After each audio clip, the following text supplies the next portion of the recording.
السلام عليكم يا جماعة. النهاردة معاكم محمد يا جماعة، ورجعت لكم فيديو جديد.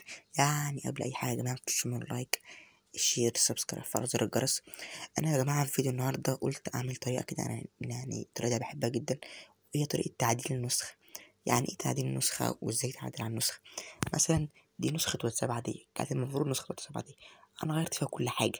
يعني بص، يعني المفروض مكتوب واتساب تحت، أنا غيرتها وخليتها. لو في حد يقول لا ده انت البرنامج بيغير الاسم، لا، انا مغير كل حاجه في النسخه. بص، خش كده، بص الكلاب دول اللي هم الشتات والحاجات دي، الروم، ستوري، المعفن ده اللي بيرن عليك من الحاجات دي كلها.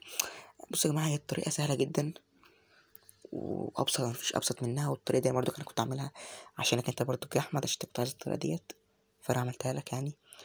بص يا جماعه، كل حاجه في النسخه بتتعدل، مفيش اي حاجه بتعدلش. بس قبل ما نبدأ الفيديو يا جماعة، يعني تصلي على محمد، سيدنا محمد عليه الصلاة والسلام حبيبنا. بصوا يا جماعة، انت عشان تعدل على النسخة مش أي نسخة هي تعدل عليها. يعني مثلا نسخة الواتساب العادية ديت مش هينفع تعدل عليها خالص، مش هينفع، ما تحاولش. فاحنا بنضطر نحمل نسخة واتساب ملفات انجليزي، وعشان تجيب نسخة واتساب ملفات انجليزي الحوار بقى صعب دلوقتي. فانت بتريح دماغك تروح تحمل نسخة متعدلة أصلا وهي كانت انجليزي بس صاحبها عدلها، وبعد ما تجيبها بقى تغير كل فيها حاجة. هي مش سرقة، انت مش انا حاولت كتير برضو اجيب نسخة انجليزي ما لقيتش. حتى بص كلمت كل اللي اعرفهم على النت ومش النت عشان اعرف بس اجيب نسخة، ما عرفتش. فانت عشان تعرف تعدل الحاجات دي، فانت ريح دماغك وهاتلك نسخة هي متعدل عليها اصلا وانت عادل عليها والحاجات دي كلها. يعني محتاج حاجتين: الواتساب العادي وام تي مانجر اللي هو ده.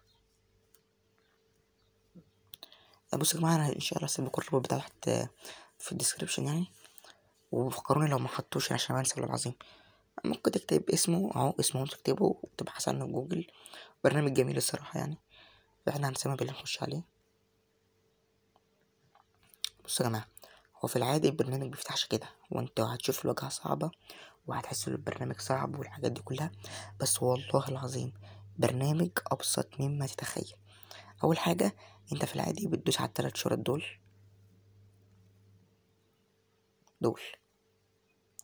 وبعد ما تدوس عليها تختار ديت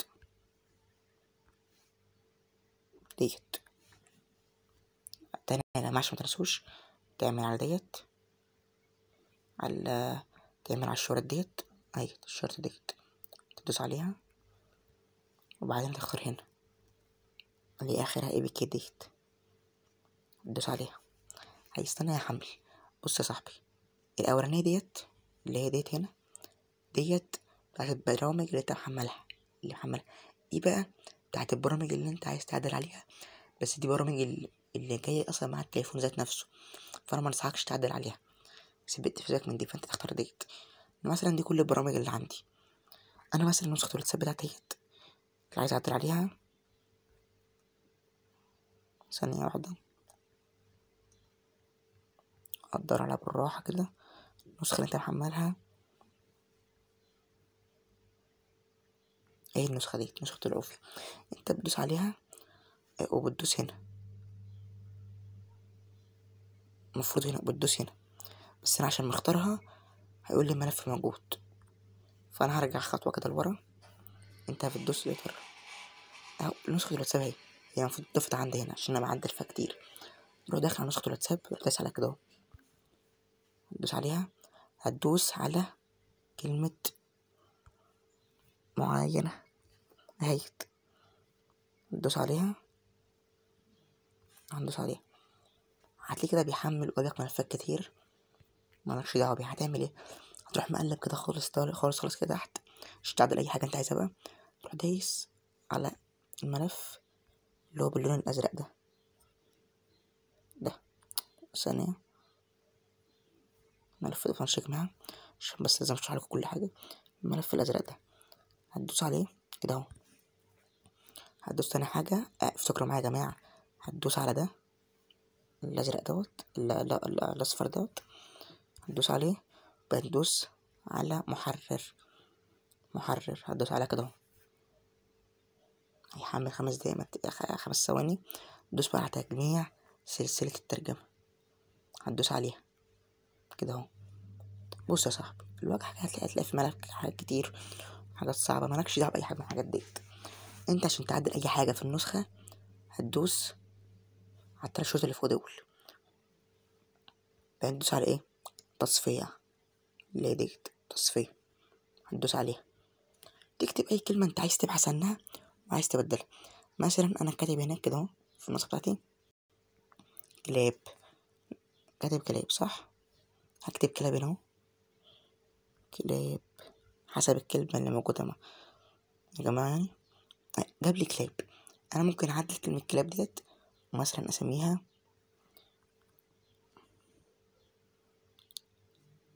المصالح مثلا، ونحط مثلا ايموجي لو احنا عايزين بس، وكتبت المصالح.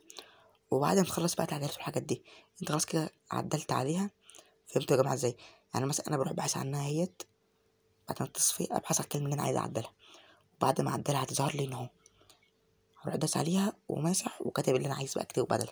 يعني مثلا كتبت المصالح، خلاص كده عدلت، مثلا انا خلصت كده تعديلي في النسخة كلها، هروح داس على بعد ما اخلص اي حاجة اروح داس حفظ، هتروح نقطة ادوس على حفظ مش تصفية، التصفية دي لما تبحث عن الكلمة هدوس حفظ. بعدين هرجع خطوة لورا عشان احمل النسخة، ارجع تاني، دي عند اهم خطوة. وبعدين دي بيقول لك تم تعديل الملف، هتدوس على حسنا وتسوي حمل، عشان انت لو دوست على الغاء مفيش حاجة هتحدث معاك يعني. بص، فانت احسن حاجة تدوس على الغاء، هروح راجعين ورا وروح مثبتين النسخة اهي، النسخة عليها اخضر اهي كمان، اللي عليها اخضر ديت معناها لسه معدلينها دلوقتي، هندوس عليها. بعدين هندوس على تثبيت اهو. بص بيقول لك هل تريد التثبيت التحديث هذا التطبيق الحالي، هتدوس ماشي تثبيت. كده يا جماعة انتوا يعني بتخلص كل بقى الحاجات اللي انت عدلتها في النسخة والاسم بتاعها والحاجات دي كلها، هتدوس على خطوة قلتلك. انا بس اوريك بس اللي البرنامج بيعدل، هندوس فتح ثانية يا جماعة معلش اهو. يا جماعة شوفوا بقت الكلمة مكتوبة ايه، المصالح، مبقتش كلاب. مثلا عايز اغير روم السوري، بص ممكن تغير كل حاجة. حتى لو بص كاتب هنا اهو، كاتب اسمي في النسخة، مش في نسخة الواتساب، في نسخة الواتساب كلها عموما. بص منور يا اسطى، صانع النسخة محمد العوفي اللي هو انا. بص يعني بص كل حاجة ممكن اعدلها. واحد يجي يقول لي انا ماشي انا عدلت النسخة ماشي، هي دي حلوة الفشخرة والحاجات دي، اقول لك يا اسطى الحوار ده مربح بطريقة مش قادر اوصف لك. يعني بص، انت مثلا خلصت النسخة وعملت نسخة خلاص بقى جامدة فشخ وخلاص بقى، هحكي بس انا بعدل حاجة كده، هحكي وانا بعدلكم. انت خلاص يا اسطى عملت نسخة جامدة قوي، خلاص النسخة دي رايقة وتعبان فيها بقى والحاجات دي كلها، هتكسب منها ايه؟ هقول لك يا اسطى، في ناس اصلا ما بتعرفش تعدل النسخ والحاجات دي. في واحد بقى كده مثلا بيكون معاه فلوس يقول لك لا انا عايز اعمل نسخة باسمي، الحاجات دي كلها. فانت بتعمل ايه؟ بتروح عامل نسخة وعرضها للبيع، فاهم ازاي؟ بتعمل النسخة دي وتبيعها. واحد مثلا عايز نسخة باسمه، فانت تعمل ايه؟ تقول له انا ممكن اعمل لك النسخة باسمك واي حاجة انت عايزها هعدلها لك فيها. يعني اقل نسخة ممكن تعملها يعني مش اقل من 50 جنيه 100 جنيه، وانت اصلا عاملها ببلاش، مش تخسر اي حاجة. حتى كمان انت ممكن تحط رابط قناتك على اليوتيوب في النسخة ذات نفسها وبتكسب منها. بص يا جماعة، حوار التعديل ده بتعدل اي حاجة. انت ممكن اي برنامج حتى مش واتساب بس، ممكن اي برنامج تعدل عليه، بس عشان تعدل اي برنامج لازم يكون معاك ليه ملفات انجليزي. بص يا جماعه والله يا جماعه الحوار مربح جدا، والواحد لو شغل دماغه فيه بجد.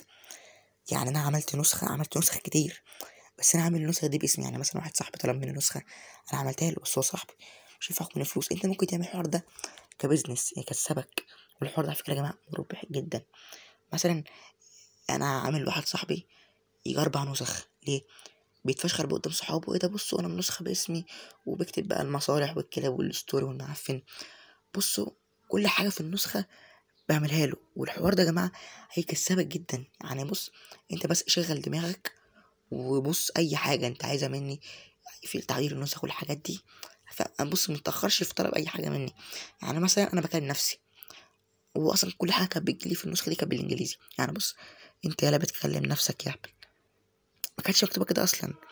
دي كانت المفروض انت حذفت الرساله، لا انا خليتها انت مسحت الرساله. بص كل حاجه، كل حاجه ممكن تعدلها في النسخه، انت ممكن تعدل اي حاجه، بس في حاجات معينه. فانت لما تتحمل النسخه بس تحمل نسخه انجليزي. وان شاء الله يا جماعه اشوفكم في فيديو جديد، والسلام.